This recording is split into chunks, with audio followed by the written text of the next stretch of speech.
Though Carrie Fisher was known all around the world for playing Princess Leia, she was much, much more than that. She was a fantastic, hilarious writer with a brutally honest wit who never shied away from talking about her life. These are just a few moments that show why her death is so hard to bear.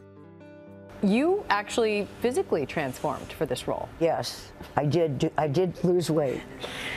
And I think it's a stupid conversation. Okay, we'll move on. We'll move on. Not with you. I mean, it's good with you, but normally I wouldn't talk about it with someone else. But you're so thin, let's talk about it. How do you keep that going on? Do you exercise every day? I work out and isn't it boring? Yes. But you love it. I try to put some music on to What music to motivate makes me. this worthwhile?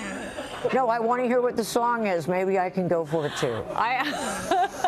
No, let me ask you something. Can I ask you something about the character of Leia Organa? Would that be all right? Sure. She's got the Force. How come she doesn't get a lightsaber? You know, it's that whole women.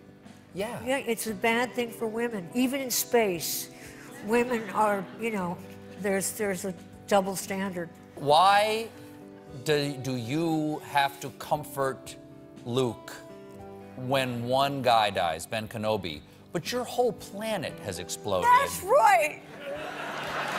And no one's comforting you. I'm still upset about that. Have you addressed this before? Not just my planet, my mother, my stepfather, as I found out later, my record collection, all my clothes, so I have to wear that white dress all the time. Yeah. How has it changed your life, though, being in this incredible movie, and now the sequel?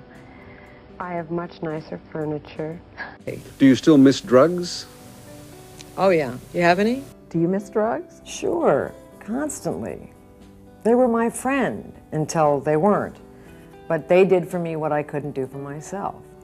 So if they did for you what you couldn't do for yourself, why did you quit? Because I couldn't do anything for myself once they were doing everything for me. Carrie, I wanted to talk about you being so open about your battle with bipolar disorder. What, you've been so great and helped so many people. What exactly happened on that cruise ship? The cruise. My medication had a little problem with itself, and I happened to be on stage with one of my dogs who, it was a very eccentric moment. You can't say anything off the record. Everything's on the record. Everything's documented. There's no way to do anything off grid. You're always on camera. This is Gary. This is Gary, and he's very, very famous on Twitter. He likes looking at himself. He really likes looking at himself. Well, wouldn't you if you looked like that? Yeah. George, the fact that you made me into a little doll that my first husband could stick pins into, a shampoo bottle where people could twist my head off and pour liquid out of my neck, lather up with Leia and you'll feel like a princess yourself. And yes, the little Pez dispenser so that my daughter Billy could pull my head back and pull a wafer out of my neck every time she doesn't want to do her homework. I suppose I don't mind. The heart of this book, of course, is the love affair between yourself and Harrison. Now, given that it did happen 40 years ago... I just remembered. How did that stay a secret for 40 years? How did I was good at that, wasn't I? You sure were. I told other stuff to distract people. So, but did the relationship continue after y'all stopped filming together? No. It was just when y'all were filming? It was a location.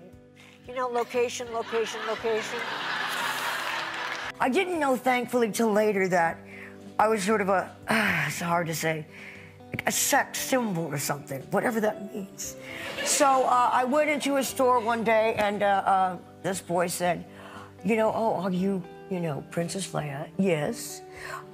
He said, I thought of you, about you every day from when I was 12 to when I was 22. And I said, every day? And he said, well, 4 times a day. Oh, what?